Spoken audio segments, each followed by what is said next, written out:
ही बात करें किसकी, मानव जनन चैप्टर की हमारे, जिसमें हमारा टॉपिक जो है चल रहा था क्या, युग्मक जनन, जिसमें हमने पिछले लेक्चर में स्टार्ट किया था कौन सा टॉपिक हमारा, अंड जनन यानी मादा युग्मक के निर्माण की प्रक्रिया।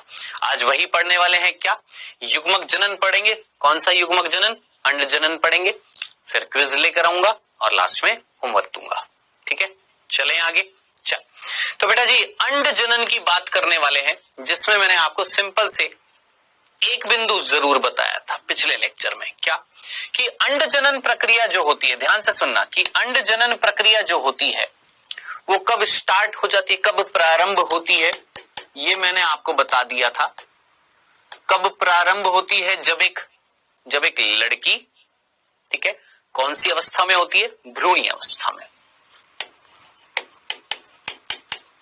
भ्रूणीय अवस्था में स्टार्ट हो जाता है क्या, अंड जनन। ठीक है, अब ये जो डायग्राम है ना, याद करिए, ये डायग्राम मैंने आपको स्टार्टिंग में दिखाया था जब हमने मादा जनन तंत्र पढ़ा था, जब मैंने आपको अंडाशय बोला था ना कि ये डायग्राम बाद में आएगा, बाद में समझाऊंगा। आज वापस से लेकर आया हूं, कुछ चीजें समझानी है इसलिए लेकर आया हूं।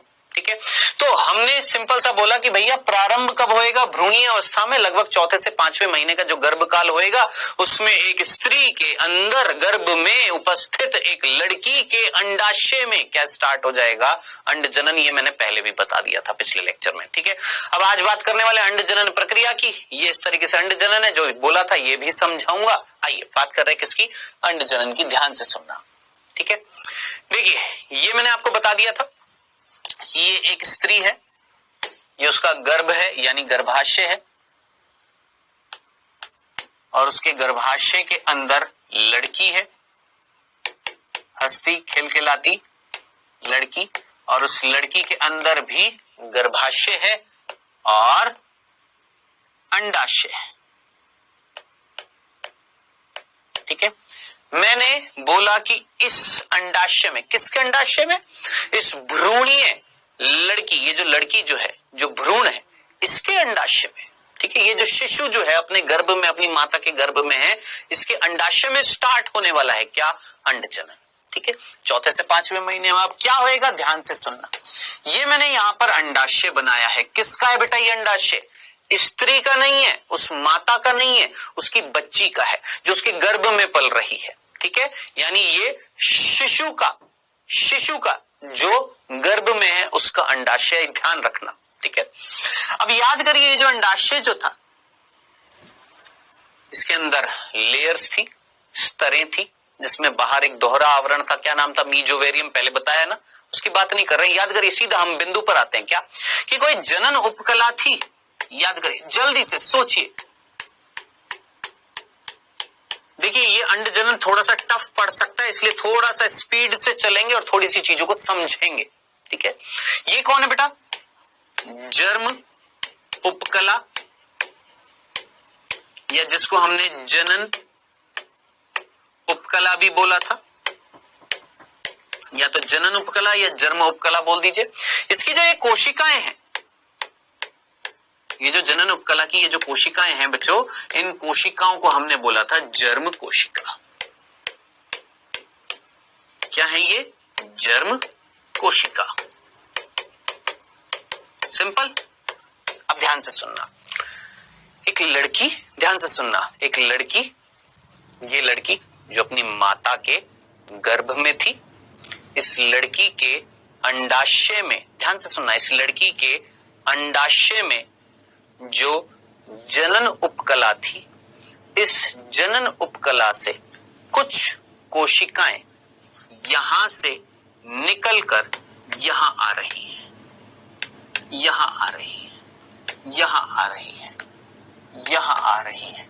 अब आप में से मेरे ख्याल से सभी समझदार बच्चे हैं, सभी पढ़ते हैं अच्छे से, जरा सोच समझकर मुझे बताएं, ये जो जगह जो थी यहां पर, जो कम गाढ़ी थी, इतना गाढ़ापन नहीं था, इसको हमने क्या बोला था, वल्कुट।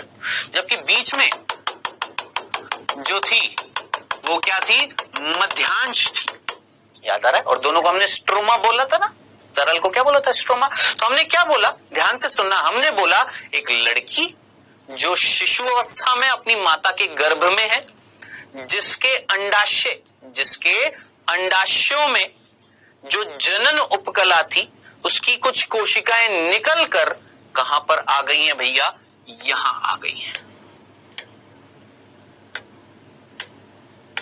कहां पर आ गई है, वलकुट क्षेत्र में आ गई हैं। कौन बेटा जी, ये जर्म कोशिका। ठीक है, अब ध्यान से सुनना, ये जो जर्म कोशिकाएं जो यहां पर आई हैं, मैं बहुत डिटेल में पढ़ाने वाला हूं अंडजनन, तो ध्यान से सुनना। ये जो जर्म कोशिकाएं यहां पर आई हैं, इन जर्म कोशिकाओं को बोला जाता है, ध्यान से सुनना, जो यहां से जर्म उपकला से निकलकर यहां पर आई हैं, इनको हम बोलते हैं आदि जनन या जर्म कोशिका। क्या बोलते हैं, आदि जर्म कोशिका या प्राथमिक जर्म कोशिका। बताएं, ये सिंपल सा बिंदु मेरे ख्याल से एक एक बच्चे को समझ में आ गया होगा। अब आप मुझे बताएं, ये कार्य जो है, क्या ये इस लड़की के जन्म से पहले हुआ है कि बाद में हुआ है? तो ये जो कार्य जो अभी हमने देखा है, ये कब हो रहा है, जन्म से पहले। और ये कार्य जो है, ये किसका भाग है, अंड जनन प्रक्रिया का है, जो मैंने आपको बोला था भ्रूणीय अवस्था में ही या गर्भकाल के दौरान ही स्टार्ट हो जाता है। तो देखिए, स्टार्ट करा दिया हमने यहां पर जर्म कोशिकाओं को किसके अंदर लेकर आ गए, अंडाशय के अंदर लेकर आ गए। बस सिंपल सी बात, यहां तक चीज समझ में आ गई। अब आगे क्या होएगा, अब ध्यान से सुनना। ये जो कोशिकाएं यहां पर आई हैं, ध्यान से सुनना, ये जो कोशिकाएं यहां पर आई हैं, अब ये लगातार धड़ाई धड़ फड़ाई फड़ फटाफट क्या करेंगी, विभाजन करेंगी। धमाई धम क्या करेंगी, विभाजन करेंगी। लो जी, धड़ा धड़ फटाफट फटाफट धमाधम क्या करेंगी, विभाजन करेंगी। कौन सा विभाजन बेटा, याद करिए, ये वर्ड आप सभी ने सुना हुआ है, समसूत्री विभाजन। कौन सा विभाजन करेंगे बेटा, समसूत्री विभाजन। ठीक है, अब जरा सोचिए, ये जब समसूत्री विभाजन करेंगी ये, ठीक है, जैसे मान लेते हैं ये एक कोशिका है, इसने विभाजन किया, एक से कितनी हो गई, दो, दो से चार, चार से आठ, आठ से 16, 16 से 32, 32 से 64, 64 से 128, 2 से 56, 512, 1024, 2096, 4192, इस तरीके से संख्या बढ़ती जा रही है। किसकी, आदि जर्म कोशिका या प्राथमिक जर्म कोशिकाओं की संख्या बढ़ती जा रही है। तो जरा सोच समझ कर मुझे बताएं, बहुत सारी कोशिकाओं का यहां पर समूह बनेगा या नहीं बनेगा, इससे एक कोशिका से, इससे भी बहुत सारी कोशिकाओं का क्या बनेगा, समूह बनेगा। बहुत सारी कोशिकाओं का क्या बन जाएगा, समूह बन जाएगा। बहुत सारी कोशिकाओं का क्या बनेगा, समूह बनता जाएगा। अब ध्यान से सुनना, ये जो बहुत सारी कोशिकाओं का यहां पर जो समूह बना है, ध्यान से सुनना, ये जो बहुत सारी कोशिकाओं का समूह यहां पर बना है ना, इन सारी कोशिकाओं के इस समूह को ध्यान से सुनना, ये जो समूह बन रहा है ना, ये जो ग्रुप बन रहा है किसका, ये प्राथमिक जर्म कोशिका, जो बहुत तेजी से विभाजन किए हैं, बहुत सारी कोशिकाओं का समूह बनाया है। इस समूह में एक समूह को मैं निकाल कर दिखा देता हूं, यहां पर देखो इस तरीके से।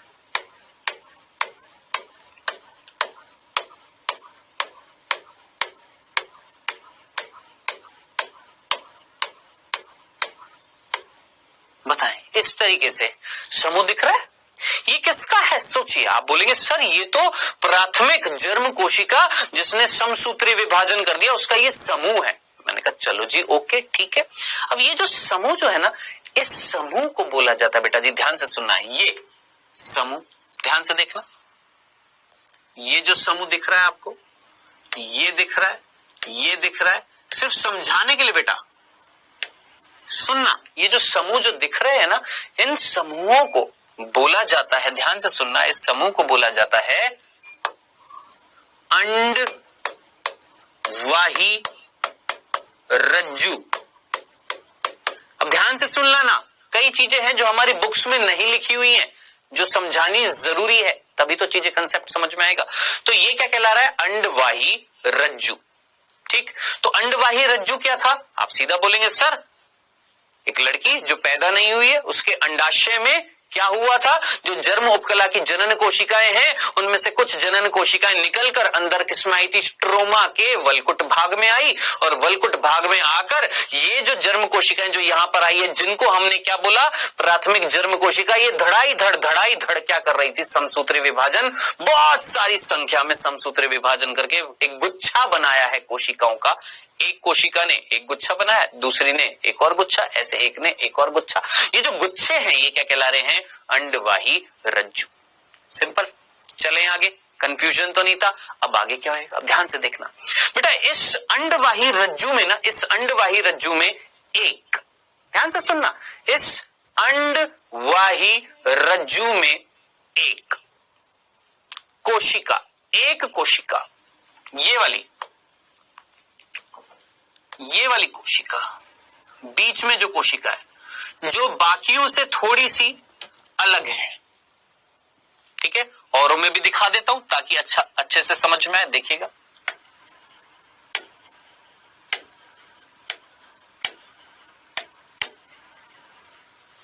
देखिए, एक थोड़ी सी आकार में हल्की सी बड़ी है,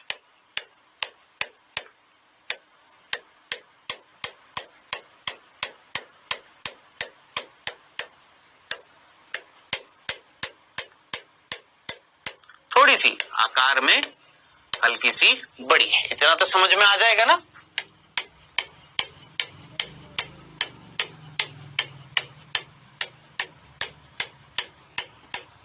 ठीक है।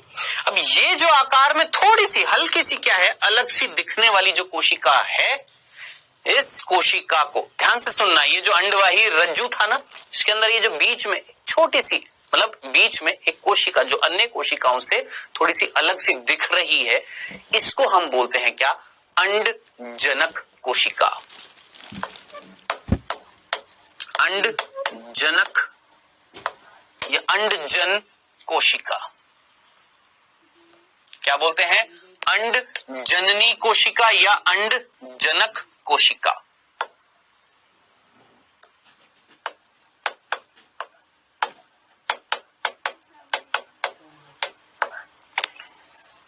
बताएं, यहां तक की कहानी समझ में आई है? फिर से रिपीट करूं, फिर से सुन लेना, कोई बात नहीं, मैं वापस से बताऊंगा। देखिए, एक लड़की जो भी पैदा नहीं हुई, अपनी माता के गर्भ में थी, गर्भावस्था का लगभग चौथा से पांचवा महीना जब चल रहा था, तो इस लड़की के अंडाशय को जब हमने देखा तो हमने क्या देखा, ये जो लड़की जो भी पैदा नहीं हुई है, उसके अंडाशय में जो जर्म उपकला थी, उसकी कुछ कोशिकाएं निकलकर अंदर आ गई थी। ठीक है, उन कोशिकाओं को हमने नाम दिया था क्या, प्राथमिक जर्म कोशिका, जो अंदर आई थी। फिर उन प्राथमिक जर्म कोशिकाओं ने लगातार क्या किया बेटा, विभाजन किया। अब विभाजन करने के बाद समझो ये वो जर्म कोशिका है जिसने विभाजन करके एक समूह बनाया। ऐसे कई सारी जर्म कोशिका थी, ऐसे कई सारे समूह बनेंगे। इन समूह को हमने क्या बोला, अंडवाही रज्जु। अब इस अंडवाही रज्जु में बिल्कुल बीच में एक कोशिका जो अन्य कोशिकाओं से थोड़ी सी अलग है, जिसे हमने क्या बोला, अंडजननी कोशिका। ठीक है। अब बेटा इनको इंग्लिश में क्या बोल देते हैं वो भी मैं आपको बता देता हूं, ध्यान से सुनना। प्राथमिक जर्म कोशिका को हम बोलते हैं क्या, प्राइमरी जर्म सेल। ठीक है। और अंडजननी कोशिका को हम बोलते हैं ऊगोनिया। क्या बोला है, ऊगोनिया। ठीक है, सिंपल सा, कंफ्यूजन तो नहीं था। चलें आगे, अब ध्यान से सुनना, ध्यान से सुनना, बहुत इंपॉर्टेंट चीज है। ये जो अंडजननी कोशिका है, ये अभी तक जन्म से पहले की बात कर रहे हैं, ये जो अंडजननी कोशिका है, ये अंडजननी कोशिका के आसपास की जो कोशिकाएं हैं वो कौन है, याद करिए, भूल जाएंगे, कंफ्यूजिंग हो जाएगा। ये बहुत सारी कोशिकाओं का जो समूह था, अंडवाही रज्जु था, ये किससे बनाया गया था बेटा, प्राथमिक जर्म कोशिका से। यानी ये सारी की सारी प्राथमिक जर्म कोशिकाओं का समूह था, जिसके बीच में एक अलग कोशिका थी जिसका नाम था अंडजननी कोशिका। यहां तक चीज समझ में आ गई। अब आगे क्या होएगा, ध्यान से सुनना, अब ध्यान से सुनना। ये अंडजननी कोशिका आगे क्या करेगी, वृद्धि करेगी। अब इतना तो आप थोड़ा सा कॉमन सेंस लगा सकते हैं, मैंने आपको पहले भी बताया, एक कोशिका जब विभाजन करती है तो छोटी कोशिकाएं बनाती है, ये छोटी कोशिकाएं क्या करती है, फिर वृद्धि करती है। तो सोच समझकर मुझे बताएंगे बेटा जी, यहां पर ये जो समूह था, इसके बीच में एक कोशिका और साइड में और कोशिकाएं भी हैं। इस अंडवाही रज्जु में बीच में जो कोशिका थी, इस कोशिका का नाम क्या था, अंड जननी कोशिका था या नहीं था? आप बोलेंगे हाँ सर था, अंड जननी कोशिका था। अब ये जो अंड जननी कोशिका है, ये क्या करेगी, ये बेटा जी क्या लेगी, पोषण लेगी आसपास की कोशिकाओं से, इन कोशिकाओं से, ये जो कोशिका है इनसे पोषण लेगी और आकार में क्या हो जाएगी, बड़ी। आकार में क्या हो गई है, बड़ी, पोषण लिया, ठीक है। और पोषण लेने के बाद जब ये आकार में बड़ी हो जाएगी तो केवल एक स्तर ही बचेगी उन कोशिकाओं की जो इसके आसपास मिल रही है, केवल एक स्तर बच गई है। फिर से बोलूं, फिर से देखना, ये रज्जु दिख रहा है जिसके बीच में कौन थी, ये अंडजननी कोशिका। इस अंडजननी कोशिका ने आसपास की कोशिकाओं से क्या ले लिया, पोषण ले लिया, आकार में क्या हो गई है, बड़ी हो गई है। आकार में जब ये बड़ी हो जाएगी, हो गई ना आकार में बड़ी, और इसके आसपास ये कोशिकाएं जो है एक स्तर वाली, ये रह जाएंगी। अब इनको हम क्या नाम देंगे, ध्यान से सुनना। ये जो बड़ी सी जो कोशिका है, इसे हम नाम देते हैं प्राथमिक अंड कोशिका, या इसको कई बार प्राथमिक अंडक भी बोल दिया जाता है।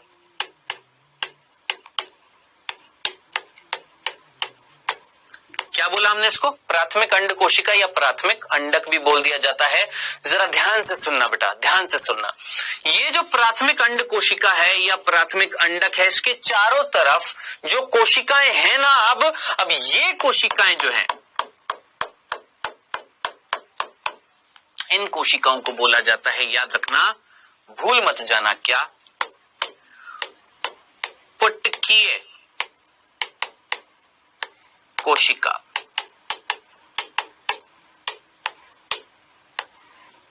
क्या नाम देते हैं, पुटकीय कोशिका। समझ में आ गया?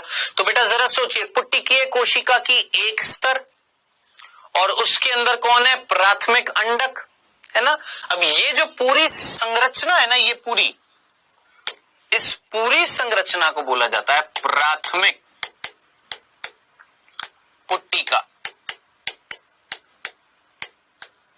क्या नाम दिया है, प्राथमिक पुट्टिका। तो थोड़ा सा कॉमन सेंस लगाएं और सोच समझकर मुझे बताएं। मैं वापस से रिपीट करूंगा, फिर से रिपीट करूंगा, मुझे पता है कई बार कंफ्यूजन होता है, इस टॉपिक में होता ही है। जर्म कोशिका जो अंदर आई थी, क्या कहला रही थी, प्राथमिक जर्म कोशिका। लगातार विभाजन किया, ये प्राथमिक जर्म कोशिका लगातार विभाजन किया, बहुत सारी कोशिकाओं का समूह बनाया, जिसके बीच में जो कोशिका थी उसका नाम क्या था, अंडजननी कोशिका। ये अंडजननी कोशिका बाकी कोशिकाओं, आसपास की बाकी जो कोशिकाएं उनसे क्या ले रही है, पोषण लिया। पोषण लेने के बाद ये कोशिका आकार में बड़ी हो गई। इस कोशिका को, जिसका आकार बढ़ गया, इसको तो हमने बोला प्राथमिक अंड कोशिका, और बाकी जो आसपास की जो कोशिका थी वो क्या कहला रही है, पुटकीय कोशिका, और ये पूरी संरचना क्या कहला रही है, प्राथमिक पुट्टिका। सिंपल।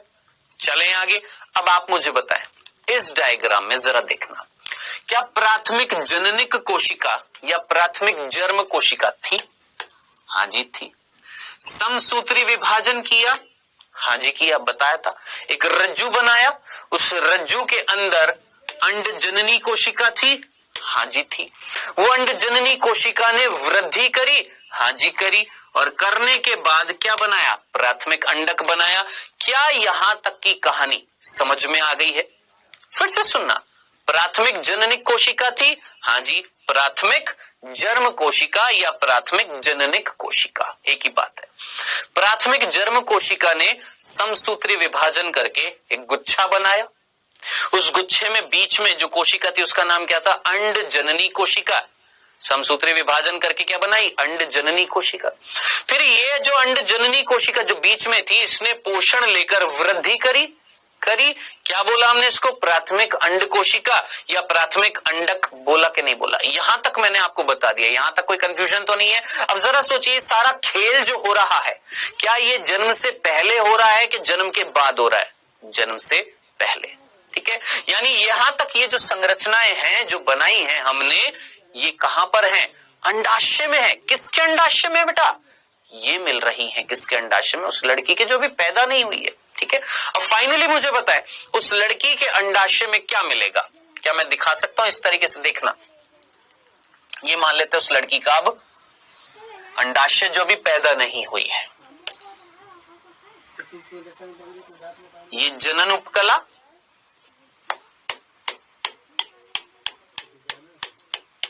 जिसमें जर्म कोशिकाएं हैं अभी भी, मैंने आपको बोला था सारी नहीं आई है, कुछ आई थी। ठीक है, अब अंदर क्या मिल रहा है, देखिए समसूत्री विभाजन करके क्या बनाई, अंड जननी कोशिका।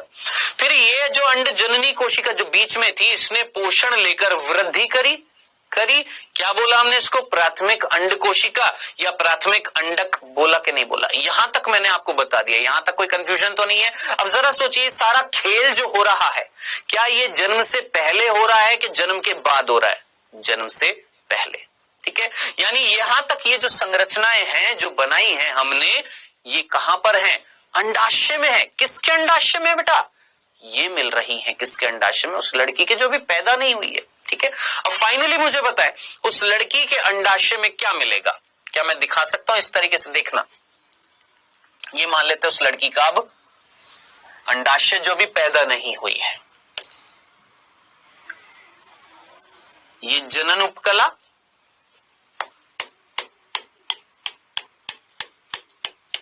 जिसमें जर्म कोशिकाएं हैं अभी भी, मैंने आपको बोला था सारी नहीं आई है, कुछ आई थी। ठीक है, अब अंदर क्या मिल रहा है, देखिए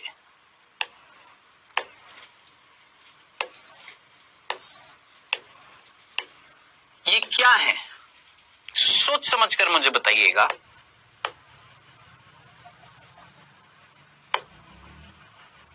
दिमाग लगाइए, क्या ये संरचनाएं प्राथमिक पुट्टिका कहलाएंगी या नहीं कहलाएंगी, जल्दी से सोचिए।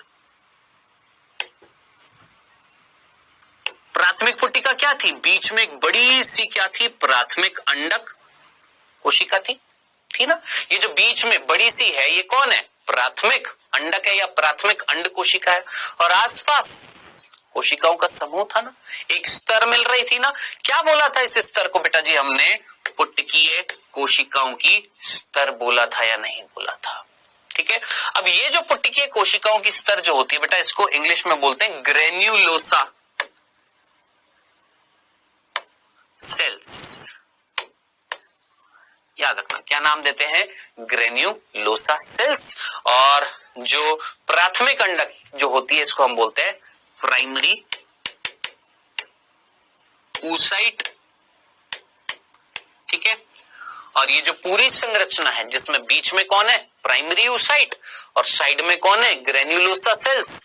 बीच में कौन है, प्राथमिक अंड कोशिका, और साइड में कौन है, एक स्तर मिल रही है किसकी, पुट्टिकीय कोशिकाओं की। इस संरचना को हमने प्राथमिक पुट्टिका बोला था, इंग्लिश में बोलते हैं प्राइमरी फॉलिकल। ठीक है, क्या बोला है, प्राइमरी फॉलिकल। यहां तक मैंने आपको समझाया, 2 से 3 बार बताया। आई होप सारी चीज समझ में आ गई होगी। चले आगे, अब ध्यान से सुनना। आगे चलने से पहले मैं आपको एक चीज बताने वाला हूं, जरा जल्दी से ध्यान से सुनना, जो मैंने आपको पहले भी बताया है। बेटा एक कोशिका जो द्विगुणित है, इस कोशिका के अंदर जब अर्धसूत्री विभाजन होता है तो याद करिए कितने भागों में बटा होता है, 2। सबसे पहले अर्धसूत्री प्रथम होता है ना, जैसे 2 कोशिकाएं बनती हैं, दोनों अगुणित हो जाती हैं।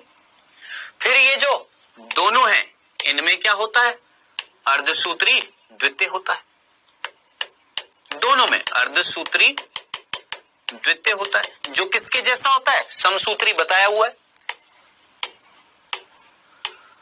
बनती है ऐसे कोशिकाएं। कैसी होती हैं? अगुणित होती है। ये ऑलरेडी मैं आपको पहले बता चुका हूं, लेकिन अब आज जो मैं आपको चीज बताने वाला हूं ध्यान से सुनना बेटा। अर्धसूत्री प्रथम जो होता है ना, अर्धसूत्री प्रथम जो होता है, ठीक है, वो 4 अवस्थाओं से बना होता है। कितने बच्चों को याद आ रहा है? 11th क्लास में पढ़ा था आपने ये। अर्धसूत्री प्रथम जो होता है वो 4 अवस्थाओं से बना होता है।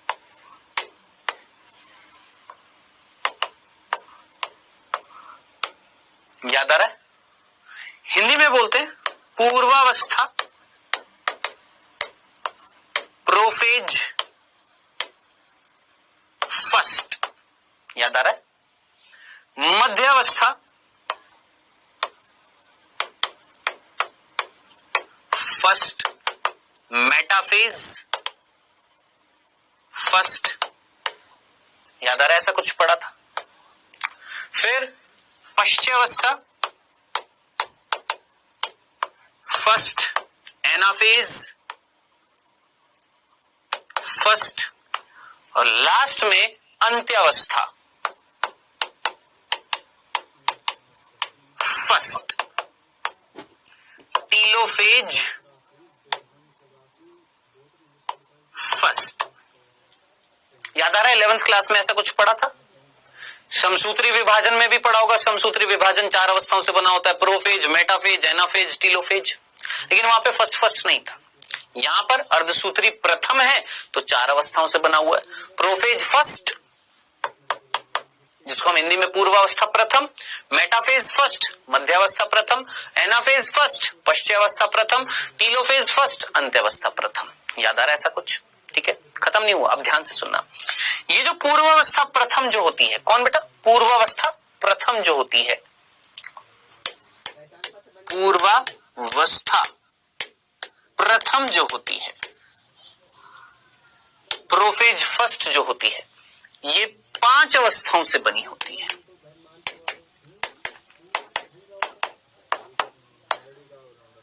कौन कौन सी 5 अवस्थाएं होती है? ध्यान से सुनना। लैप्टोटीन, जाइगोटीन, पैकाइटीन,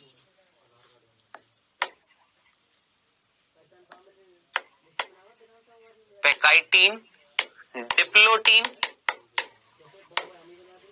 और डायाकाइनेसिस। ठीक है, तो कुल मिलाकर ये 5 अवस्थाएं होती हैं जो मिलकर बनाती हैं क्या बेटा जी? पूर्व अवस्था प्रथम। लेप्टोटीन, जाइगोटीन, पैकाइटीन, डिप्लोटीन और डायाकाइनेसिस। ठीक है, ये 5 अवस्थाएं किसके भाग हैं? पूर्वावस्था प्रथम। यानी ये जो पूर्वावस्था प्रथम है ये 5 अवस्थाओं से बनी होती है। शॉर्ट फॉर्म में लिख रहा हूं, लेप्टो, जाइगो, पैकाई, डिप्लो, डायाकाइनेसिस। ठीक है, ये 5 अवस्थाओं से मिलकर बनी हुई है कौन? पूर्वावस्था प्रथम। ठीक है, अब आप बोलेंगे ये क्यों बताया? ध्यान से सुनना बेटा। ये जो प्राथमिक पुट्टिका थी, ध्यान से सुनना, ये जो प्राथमिक पुट्टिका है जिसके अंदर ये जो प्राथमिक अंड कोशिका है, इसमें स्टार्ट होने वाला, अभी जन्म नहीं हुआ है लड़की का, उससे पहले ही ध्यान से सुनना, अभी जन्म नहीं हुआ है, ये हमने बना दिया था, हमने दिखा दिया ये लड़की की अंडाशय है जिसके अंदर ये बीच में कौन है बेटा? प्राथमिक अंडक है और साइड में कौन है? पुटक कोशिकाएं हैं। ठीक है, अभी लड़की का जन्म नहीं हुआ है, उससे पहले ही ये जो बीच में ये जो थी ना प्राथमिक अंड कोशिका, इस प्राथमिक अंड कोशिका में स्टार्ट हो जाएगा, इसमें ये जो है इसमें स्टार्ट होएगा। क्या स्टार्ट होएगा बेटा? अर्धसूत्री प्रथम। क्या स्टार्ट होएगा? अर्धसूत्री प्रथम स्टार्ट होएगा। ठीक है, अब ध्यान से सुनो। अर्धसूत्री प्रथम जब स्टार्ट होएगा इन कोशिकाओं में, तो अर्धसूत्री प्रथम की सबसे पहली अवस्था कौन सी आएगी? पूर्वावस्था प्रथम आएगी। यानी इस कोशिका में, ये जो कोशिका जो है, इस कोशिका में कौन सा विभाजन स्टार्ट होएगा? बहुत सिंपल सा है, क्या? अर्धसूत्री प्रथम। अर्धसूत्री प्रथम की सबसे पहले कौन सी अवस्था स्टार्ट होगी? पूर्वावस्था। फिर क्या होगी? मध्यावस्था। फिर क्या होगी? पश्चावस्था। फिर क्या होगी? अंत्यावस्था। जब ये चारों अवस्थाएं हो जाएंगी, जरा सोचिए, ये कोशिका, मान लो ये वो कोशिका है, ध्यान से सुनो, फिर से सुनो, गड़बड़ी ना हो जाए, ध्यान से सुनना। ये कौन सी कोशिका? प्राथमिक अंड कोशिका, है ना बेटा। इस प्राथमिक अंड कोशिका को मैंने ये मान लिया है, ये प्राथमिक अंड कोशिका। सोचो, ये मेरी प्राथमिक अंड कोशिका में जब अर्धसूत्री विभाजन पहला पूरा हो जाएगा, यानी ये चारों अवस्थाएं पूरी हो जाएंगी, तभी तो 2 अगुणित कोशिकाएं बनेंगी कि नहीं बनेगी। इतनी सी बात समझ में क्या कि ये जो बीच में बड़ी सी प्राथमिक अंड कोशिका है, इसमें जब अर्धसूत्री पहला पूरा हो जाएगा, यानी ये चारों अवस्थाएं हो जाएंगी अर्धसूत्री पहली की, तो ही तो 2 कोशिकाएं बनेंगी ना अगुणित, है ना। अब ध्यान से सुनना, मैं आपसे क्या बोलने वाला हूं। मैंने बोला एक लड़की जो भी पैदा नहीं हुई है, उसके अंडाशय में ये बड़ी बड़ी कोशिकाएं जो हैं, जिनके साइड में छोटी छोटी कोशिकाएं, ये जो प्राथमिक पुटक था, जिसके बीच में प्राथमिक अंड कोशिका है, जिसको मैंने यहां पर बनाया, बीच वाली बड़ी वाली कोशिका को यहां बनाया है, जिसमें मैं अर्धसूत्री प्रथम कराने वाला हूं। अर्धसूत्री प्रथम की सबसे पहली अवस्था कौन सी कराऊंगा? पूर्व अवस्था कराऊंगा ना। अब देखिए, पूर्व अवस्था प्रथम में सबसे पहली कौन सी कराऊंगा? लेप्टोटीन। चलिए जी, करा दी, हो गई। जाइगोटीन करा दी, पैकाइटीन करा दी, डिप्लोटीन करा दी, और कराने के बाद रुक गई। यानी अब जरा सोचिए, कौन रुक गया? पूर्वावस्था प्रथम जो थी वो रुक गई है, कब?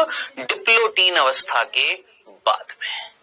यानी कौन सी अवस्था नहीं हुई? डायाकाइनेसिस नहीं हुआ। अब थोड़ा सा कॉमन सेंस लगाए, क्या पूर्व अवस्था पहली पूरी हो गई? नहीं। मैंने यहां पर बनाया, बीच वाली बड़ी वाली कोशिका को यहां बनाया है, जिसमें मैं अर्धसूत्री प्रथम कराने वाला हूं। अर्धसूत्री प्रथम की सबसे पहली अवस्था कौन सी कराऊंगा? पूर्व अवस्था कराऊंगा ना। अब देखिए, पूर्व अवस्था प्रथम में सबसे पहली कौन सी कराऊंगा? लेप्टोटीन। चलिए जी, करा दी, हो गई। जाइगोटीन करा दी, पैकाइटीन करा दी, डिप्लोटीन करा दी, और कराने के बाद रुक गई। यानी अब जरा सोचिए, कौन रुक गया? पूर्वावस्था प्रथम जो थी वो रुक गई है, कब? डिप्लोटीन अवस्था के बाद में। यानी कौन सी अवस्था नहीं हुई? डायाकाइनेसिस नहीं हुआ। अब थोड़ा सा कॉमन सेंस लगाए, क्या पूर्व अवस्था पहली पूरी हो गई? नहीं। जब पूर्व अवस्था पहली पूरी नहीं हुई, तो मध्य अवस्था कहां से हो जाएगी? पश्य अवस्था कहां से हो जाएगी? अंत्य अवस्था भी नहीं होगी। यानी जरा सोचिए, क्या अर्धसूत्री प्रथम होएगा पूरा? नहीं, रोक दिया। कहां रोक दिया? अर्धसूत्री प्रथम की पूर्वावस्था प्रथम के डायाकाइनेसिस वाले भाग में हमने क्या कर दिया है? रोक दिया। यानी इस अवस्था में हमने रोक दिया, यहां पर रुक गई है ये प्रक्रिया। कौन सी? जरा सोचिए, अर्धसूत्री प्रथम रुक गया। अब कॉमन सेंस लगाएं, क्या 2 अगुणित कोशिकाओं का निर्माण होगा क्या? नहीं होगा ना। लेकिन क्या मैं ये तो बोल सकता हूं ना कि ये जो कोशिका थी, कौन सी?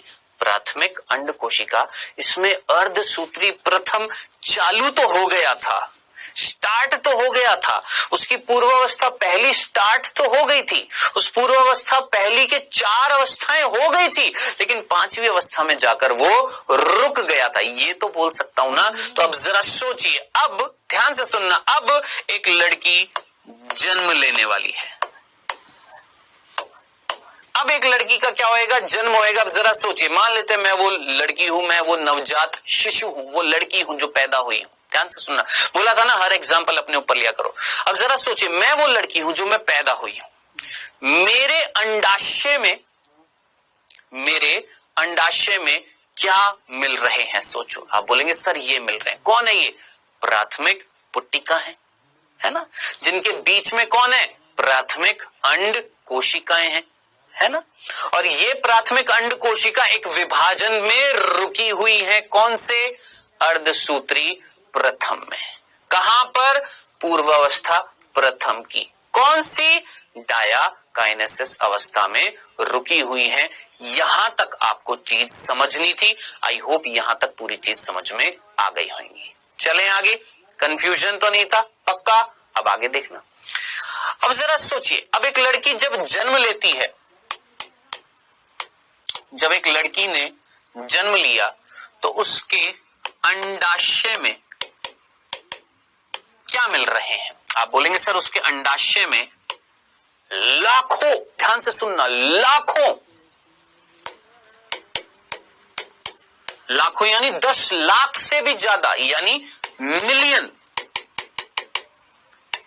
क्या मिल रही थी बेटा जी? ध्यान से सुनना,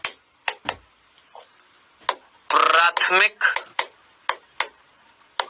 पुट्टिका मिल रही थी।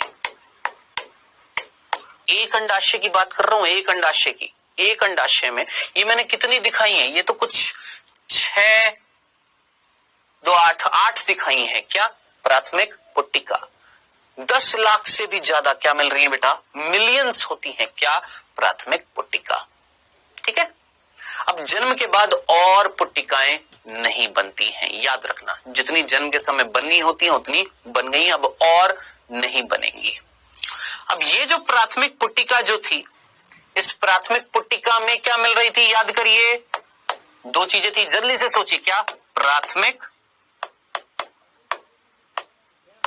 अंडक था, बीच में कौन था? प्राथमिक अंडक, और साइड से घिरी हुई थी किससे बेटा? जरा जल्दी से मुझे बताएं। पुट्टिका कोशिका से, ठीक ना? और ये जो प्राथमिक अंडक जो था, इसमें विभाजन चालू हो गया था। अर्धसूत्री प्रथम, कौन सा? पूर्वावस्था प्रथम की डायाकाइनेसिस अवस्था में रुक गया था। यहां तक समझ में आ गया? अब लड़की ने जन्म लिया है। अब जन्म से लेकर, ध्यान से सुनना, जन्म से लेकर यौवन प्राप्ति तक, जन्म से लेकर यौवन प्राप्ति तक, यानी वो लड़की जब कितने साल की हो जाएगी? 10 से 12 साल की होएगी। तो ये प्रश्न बहुत फेमस है नीट का, बहुत फेमस है ये प्रश्न नीट का। जरा सोच समझ कर मुझे बताएं, इस लड़की में अंडाशय में प्राथमिक अंडक था जो कौन सी अवस्था में रुका हुआ था? अर्धसूत्री विभाजन की डायाकाइनेसिस में रुका हुआ है। कब तक रुका हुआ है? 10-12 वर्ष तक रुका हुआ है। तो एक प्रश्न पूछा जाता है कि अर्धसूत्री प्रथम की या अर्धसूत्री विभाजन की सबसे लंबी अवस्था कौन सी हो सकती है? सोचिए। डायाकाइनेसिस के डिप्लोटीन, सोचना, डायाकाइनेसिस के डिप्लोटीन, सोचिए। डिप्लोटीन पूरा हो गया है और डायाकाइनेसिस पे आकर अटक गया है। सोचिए सबसे लंबी अवस्था कौन सी हो गई? डिप्लोटीन है। क्यों? क्योंकि डिप्लोटीन के बाद रुका है। डायाकाइनेसिस चालू थोड़ी ना हुआ है, डिप्लोटीन के बाद रुका, यानी डिप्लोटीन रुक गई है, जो कब तक चल रही है? 10-12 वर्षों तक चलती आ रही है। और 10-12 वर्ष के बाद में जब ये स्टार्ट होएगा तो क्या स्टार्ट होएगा? डायाकाइनेसिस। तो याद रखना, सबसे लंबी अवस्था डायाकाइनेसिस नहीं है, यहां पर रुका है ना मामला। तो यहां पर यह अवस्था रुकी है, ये थोड़ी ना रुकी है, डिप्लोटीन रुकी है ना। डिप्लोटीन कंप्लीट होने के बाद में रुक गई है ना। तो जरा सोचिए सबसे लंबी अवस्था कौन सी है? डिप्लोटीन है। ये मैक्सिमम बच्चे समझते नहीं है, आई होप समझ में आ गया होगा। तो जरा सोचिए, डिप्लोटीन के बाद रुक गई, तो डिप्लोटीन रुक गई ना, डिप्लोटीन अवस्था के बाद रुक गई है। तो डिप्लोटीन कब तक चलती रहेगी? डिप्लोटीन के बाद वो कोशिका कब तक रहेगी? 10-12 साल तक रुकी हुई है। 10-12 साल के बाद स्टार्ट होएगा क्या? डायाकाइनेसिस। तो याद रखना, अर्धसूत्री विभाजन की सबसे लंबी अवस्था कौन सी होती है? डिप्लोटीन अवस्था होती है। अब जरा सोचिए, 10-12 वर्ष तक एक लड़की के अंडाशय में क्या था? आप बोलेंगे सर एक लड़की के अंडाशय में था क्या? लाखों क्या थी? प्राथमिक पुट्टिका थी, जिनके बीच में प्राथमिक अंड बड़ी कोशिका थी, चारों तरफ से पुट्टिका कोशिकाएं थी। और ये प्राथमिक अंडक रुका हुआ था कौन से विभाजन पर? डिप्लोटीन के बाद रुक गया था। ठीक है, डायाकाइनेसिस की वेट कर रहा था, डिप्लोटीन के बाद में रुक गया था। ठीक है, अब ये जन्म से लेकर अब तक क्या होएगा, ये भी तो बात है ना, जन्म से लेकर अब तक क्या होएगा, तो याद रखना जन्म से लेकर यौवन प्राप्ति तक अंडाशय में, अब देखिए क्या दिखाई दे रहा है, जन्म से लेकर यौवन प्राप्ति तक अंडाशय में कंपेयर करना, तुलना करना। जन्म के समय अंडाशय में लाखों मिलियंस क्या मिल रही थी, प्राथमिक पुट्टिका। अब यहां पर अंडाशय में, एक अंडाशय की मैं बात कर रहा हूं, एक, ठीक है, याद रखना अंडाशय कितनी, एक की, दोनों की बात नहीं कर रहा, दो होते ना, एक जोड़ी होता है ना। एक अंडाशय में लाखों मिलियंस क्या थी, प्राथमिक पुट्टिका थी। अब एक अंडाशय में 60 से 80 हजार रह जाती हैं, क्या, प्राथमिक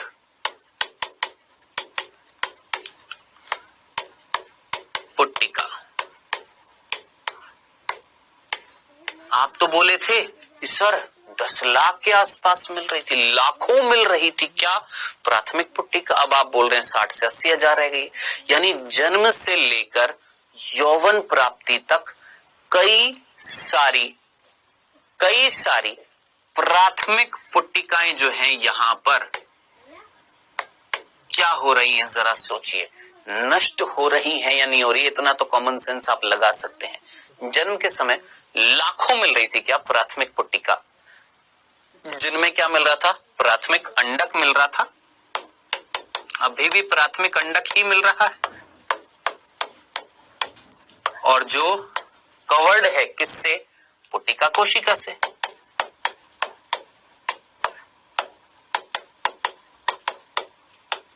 पुट्टिका कोशिका से। तो इतना सारा लाखों से केवल हजारों में रह गई हैं, तो यहां पर इतनी सारी प्राथमिक पुट्टिका का क्या हुआ, सीधी सी बात, नष्ट होती जा रही है, खत्म होती जा रही है। तो ये जो खत्म हुई है ना, नष्ट हुई है ना, इन पुट्टिकाओं को बोलते हैं जीर्ण पुट्टिका।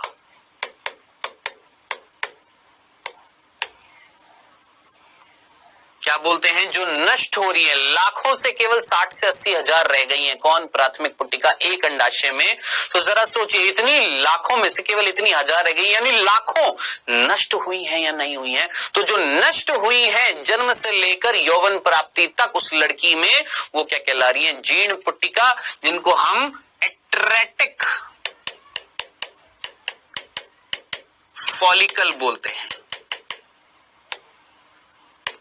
क्या बोलते हैं, एट्रेटिक फॉलिकल बोलते हैं। ये सिंपल सा बिंदु यहां तक समझ में आ गया। अब जरा सोचिए, एक लड़की ने यौवन प्राप्ति कर ली है, अब क्या होएगा। अब यौवन प्राप्ति के बाद में ध्यान से सुनना, अंडाशय में, ध्यान से सुनना, यौवन प्राप्ति के बाद में अंडाशय में क्या मिल रही है, 60 से 80 हजार क्या मिल रही है, प्राथमिक पुट्टिका मिल रही है। ठीक है, अब ध्यान से सुनना भाई, हमने जन्म से लेकर यौवन प्राप्ति तक क्या देखा, केवल नष्ट होते हुए देखा है, और कुछ भी नहीं हो रहा, नष्ट हो रही है और कुछ भी नहीं हुआ। ठीक है, अब ये जो प्राथमिक पुट्टिका है, ये देखिए, ये प्राथमिक पुट्टिका जिसके बीच में एक द्विगुणित केंद्रक था, ये कौन है, प्राथमिक अंड कोशिका, और साइड में कौन मिल रही है बेटा, ये पुट्टिका कोशिकाएं मिल रही है।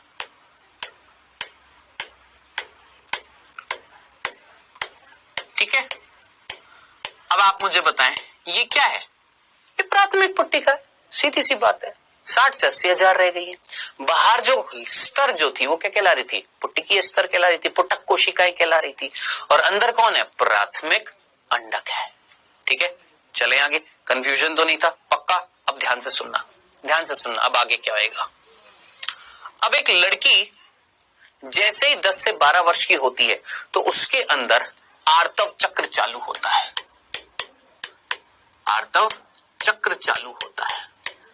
और इस आर्तव चक्र में, ध्यान से सुनना, इस आर्तव चक्र में जैसे यौवन प्राप्ति होती है, जैसे ही आर्तव चक्र चालू होता है, तो 60 से 80 हजार जो थी प्राथमिक पुट्टिकाएं थी ना, उनमें से एक, ध्यान से सुनना, क्या हो रही है, उनमें से एक क्या हो रही है, देखिएगा क्या हो रहा है उसमें।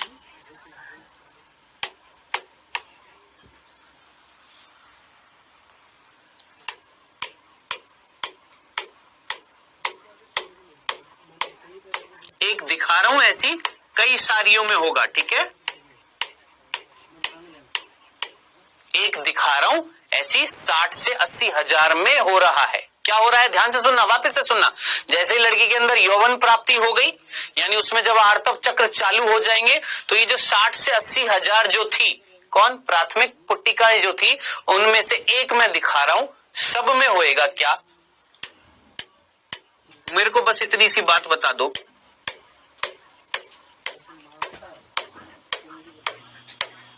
क्या होता हुआ दिखाई दे रहा है आपको। एक और स्तर दिखाई दे रही है आपको, किसकी, पुटक कोशिका की दिखाई दे रही है। अब आप मुझे बताएं, इस संरचना को मैं क्या बोलूंगा, द्वितीय अंडक बोलूंगा ना। लेकिन ध्यान से सुनना, ये होने से पहले ध्यान से सुनना, ये होने से पहले यानी द्वितीय अंडक बनने से पहले क्या होगा, अंदर कौन थी, जरा जल्दी से सोचिए, अंदर कौन थी, प्राथमिक अंड कोशिका थी ना।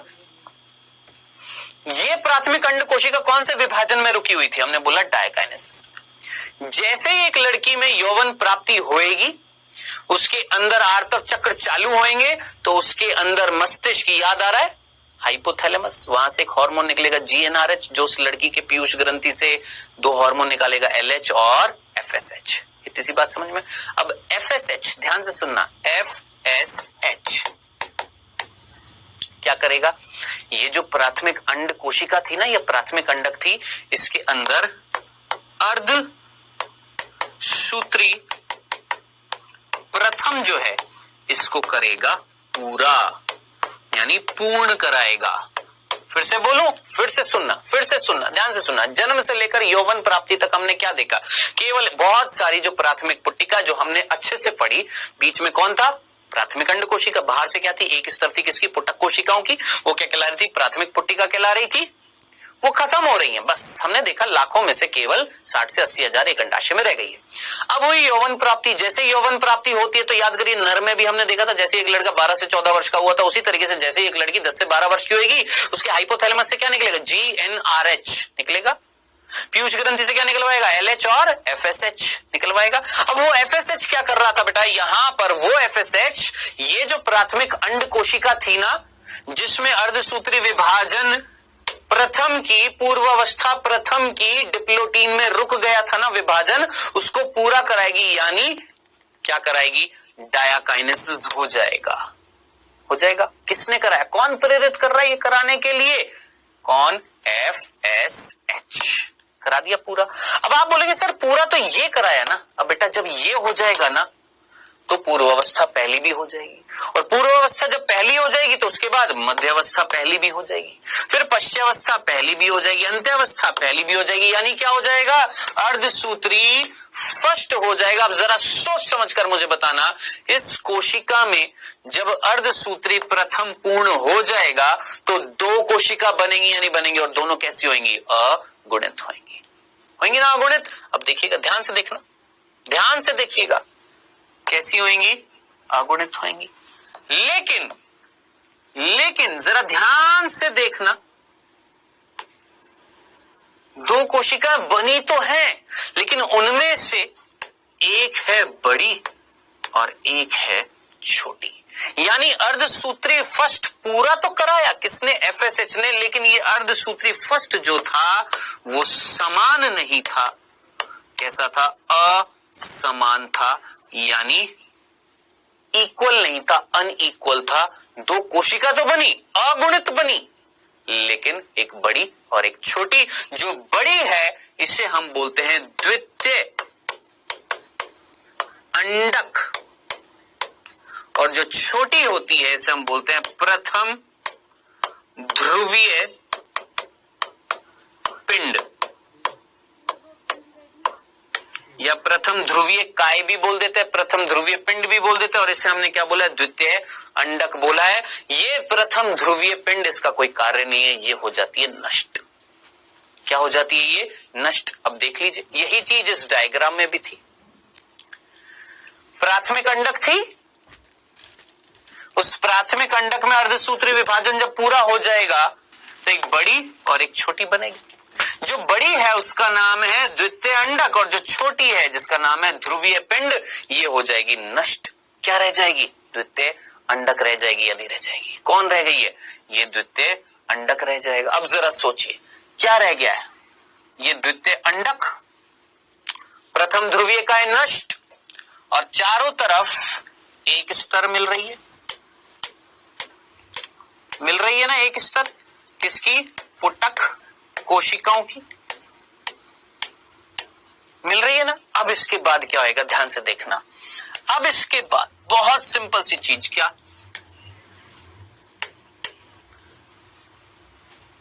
मैं थोड़ा इस तरीके से बना देता हूं। ये मान लेते हैं पुटक कोशिकाओं की एक स्तर है, यहां पर भी एक स्तर थी। बेहतर रहेगा इस तरीके से दिखा देता हूं ताकि समझ में आ जाए। एक स्तर है पुटक कोशिकाओं की। अब जरा सोचिए यहां पर एक और स्तर बन गई है,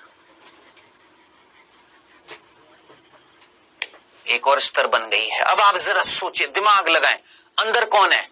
अंदर कौन है? द्वितीय अंडक है। अंदर कौन है? ये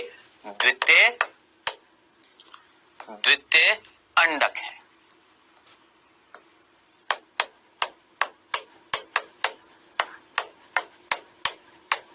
है ना। और अब जरा सोचिए पुटक कोशिकाओं के कितने स्तर मिल रहे हैं? आप बोलेंगे सर 2 मिल रही है। अब ये क्या कहलाएगी? जरा सोचिए, क्या मैं इसको प्राथमिक पुट्टिका बोलूंगा या द्वितीय पुट्टिका बोलूंगा? मैं इसे अब द्वितीय पुट्टिका बोलूंगा। क्या बोलूंगा? द्वितीय पुट्टिका। ठीक है। अब ज्यादा भारी ना हो जाए मामला, ज्यादा भारी ना हो जाए मामला, मैं आपको आज यहीं तक ही बताऊंगा, अभी पूरा नहीं हुआ ये। अब एक काम करता हूं, मैं यहां तक जो बताया है इसको एक बार रिवाइज करा देता हूं। ठीक है, रिवाइज करा देता हूं ताकि सारी चीज समझ में आ जाए एक बार वापस से। ठीक है, यहां तक जो पढ़ा है आज, अभी इसको मैं पुनः वापस से पूरा दोहरा रहा हूं। ध्यान से कंसंट्रेशन से सुनना। जो बच्चे बोल रहे होंगे कि सर समझ में नहीं आ रहा है, कई बार रिवाइज करूंगा तब जाकर ये बुद्धि में बैठेगा। ठीक है, कई टॉपिक होते हैं जो टफ होते हैं, समझ में नहीं आते हैं एक बार में। तो ऐसा मत सोचना हर टॉपिक इजी होता है, एक बार में फटाक से समझ में आ जाता है। नहीं, कई टॉपिक होते हैं जो एक बार में समझ में नहीं आते हैं। जैसे आपने शुक्राणु जनन या शुक्र जनन प्रक्रिया जब आपने पूरी पढ़ी थी तो समझ में आ गया होगा। ये वाली भारी है, बोला था ना। अब जरा देखना, वापस से पूरी रिवाइज कर रहा हूं, ध्यान से सुनना बेटा। हमने बोला ये संरचना दिख रही है, अंडाशय था ये। ठीक है, हमने बोला बेटा जी यहां पर एक लड़की जो पैदा नहीं हुई है। अच्छा, आगे बढ़ने से पहले एक और चीज मैं बता दूं। देखिए यहां पर अंग्रेजी में एक वर्ड लिखा हुआ है प्राइमरी फॉलिकल, डेवलपिंग फॉलिकल, है ना। यहां पर एक वर्ड दिख रहा होगा कॉर्पस ल्यूटियम, ग्रेफियन फॉलिकल। ये वर्ड याद रखना बेटा जी। प्राइमरी फॉलिकल यानी प्राथमिक पुट्टिका, ठीक है। सेकेंडरी फॉलिकल यानी द्वितीय पुट्टिका, ग्रेफियन फॉलिकल यानी ग्रेफियन पुट्टिका, कॉर्पस ल्यूटियम यानी कॉर्पस ल्यूटियम। ये संरचनाएं किसमें है? ये अंडाशय में, याद रखना अभी के लिए, अभी सिर्फ इतना सा। ठीक है, आइए जो बेटा आज पढ़ा है उसको समझना, हौले हौले आराम से तसल्ली से बता रहा हूं, ध्यान से सुनना। एक लड़की जो पैदा नहीं हुई, अपनी माता के गर्भ में थी, हमने देखा कि उसके अंदर अंड जनन प्रक्रिया स्टार्ट हो गई है। क्या देखा हमने उसका अंडाशय बाहर निकालकर देखा। इस लड़की का जो भी पैदा नहीं हुआ उसका अंडाशय हमने बाहर निकालकर देखा क्या हो रहा था। हमने देखा उस अंडाशय में जर्म उपकला की जो जनन कोशिकाएं हैं कुछ निकलकर वलकुट में आई है, स्ट्रोमा की। इन कोशिकाओं को हमने बोला था क्या? प्राथमिक जर्म कोशिका या प्राथमिक जननी कोशिका, जिन्होंने धड़ाधड़ समसूत्री विभाजन करके बहुत सारी कोशिकाओं का समूह बनाया। इस समूह को हमने बोला अंडवाही रज्जु। इस अंडवाही रज्जु के बीच में जो एक कोशिका थी जिसका नाम था अंड जननी कोशिका। सिंपल, समझ में आ गया? चलें आगे। अब आगे ध्यान से सुनना। अब ये जो अंड जननी कोशिका जो थी, जो बीच में है, ये आसपास की कोशिकाओं से लेती है पोषण। लिया आसपास की कोशिकाओं से, ये जो कोशिका थी आसपास की कोशिकाओं से लिया पोषण, आकार में हो गई बड़ी। जब ये आकार में बड़ी हो गई तो हमने इसको नाम दिया प्राथमिक अंडक, और आसपास की जो कोशिकाओं की एक स्तर मिल रही थी, एक, बाकी सारी खत्म हो जाएगी, केवल एक स्तर रहेगी, उनको हमने बोला था क्या, पुटकीय कोशिका या पुटक कोशिका। और ये पूरी संरचना को हमने बोला प्राथमिक पुट्टिका। चलो जी, यहां तक समझ में आ गया। अब ये जो प्राथमिक पुट्टिका जो थी, इसके अंदर ध्यान से सुनना, ये जो प्राथमिक पुट्टिका जो थी, ऐसी बहुत सारी लाखों में क्या मिल रही है, अंदर प्राथमिक पुट्टिका मिल रही है। क्या मिल रही है, लाखों में प्राथमिक पुट्टिका मिल रही है, लाखों में एक अंडाशय में। ठीक है, अब ये जो प्राथमिक पुट्टिका, ये पूरी क्या है, प्राथमिक पुट्टिका, ऐसी लाखों प्राथमिक।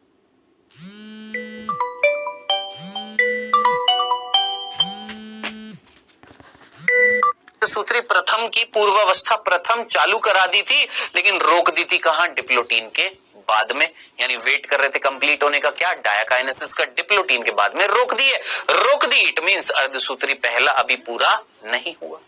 तो एक लड़की जब पैदा होती है तो उसके अंडाशय में, एक लड़की जब पैदा होती है तो उसके अंडाशय में क्या मिलता है, जन्म के समय उसके अंडाशय में लाखों क्या मिलती हैं बेटा जी, प्राथमिक पुट्टिका मिलती हैं, जिनमें जो प्राथमिक अंडक जो होता है वो रुका हुआ है कौन से विभाजन में, अर्धसूत्री प्रथम में।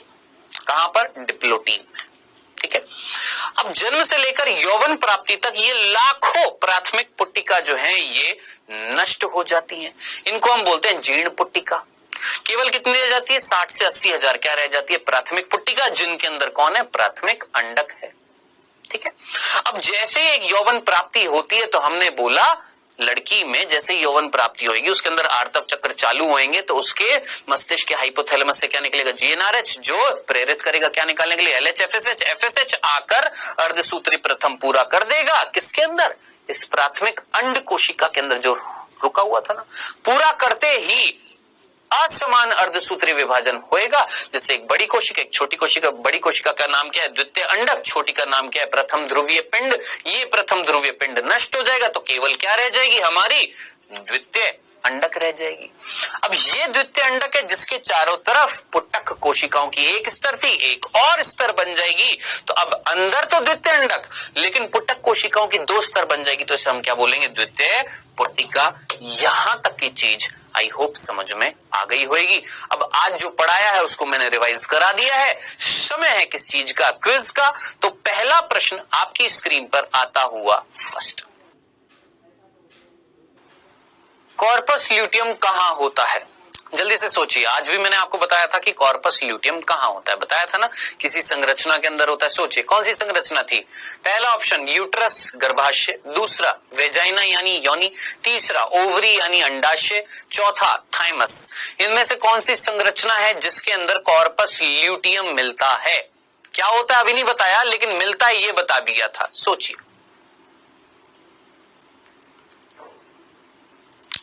दूसरा प्रश्न, जीर्ण पुटक किसमें पाई जाती हैं, जीर्ण पुटक जो थी वो कहां मिल रही थी, जहां जो खत्म हो रही थी पुटक वो कहां मिल रही थी, पहला ऑप्शन अंडाशय, दूसरा योनि, तीसरा यकृत, चौथा वृक्क। कहां मिल रही थी जीर्ण पुटक, सोच समझ कर आंसर लगाइए, बहुत सिंपल से प्रश्न है। चलिए समय हुआ समाप्त, आइए डिस्कस करते हैं बेटा। पहला प्रश्न था कि कॉर्पस ल्यूटियम कहां होती है, बताया था मैंने आपको, डायग्राम भी दिखाया था। कॉर्पस ल्यूटियम कहां पर मिल रही थी बेटा जी, अंडाशय में यानी ओवरी में। क्या होती है अभी नहीं बताया लेकिन ये बता दिया कि कॉर्पस ल्यूटियम कहां मिलती है, अंडाशय में। ठीक है, दूसरा, जीर्ण पुटक जो होती हैं वो किसमें पाई जाती है, बताया था ना कि जब जन्म लेती है एक लड़की तो उसके अंडाशय में क्या मिलती है, बहुत सारी, बहुत लाखों क्या मिलती हैं, प्राथमिक पुटक मिलती हैं, जो यौवन प्राप्ति तक आने तक क्या होती हैं, खत्म होती जाती है, नष्ट होती जाती है, जिनको हम जीर्ण पुटक बोलते हैं, जो कहां पर मिलेंगी, सीधा सीधा अंडाशय में मिलेंगी भाई, और कहां पर मिलेंगी, कहां पर, अंडाशय में। तो इसका आंसर क्या हो जाएगा, सी पहले वाले का, और दूसरे वाले का आंसर क्या हो जाएगा, ए। ये था बेटा जी आज का सिंपल सा क्विज, और ये है आज का होमवर्क, जरूर करिएगा। सिंपल से 3 प्रश्न है, जरूर करिएगा। और अब हम नेक्स्ट लेक्चर में जब मिलेंगे तो बात करेंगे, खत्म करेंगे क्या, अंड जनन। Okay then, tata bye bye, take care.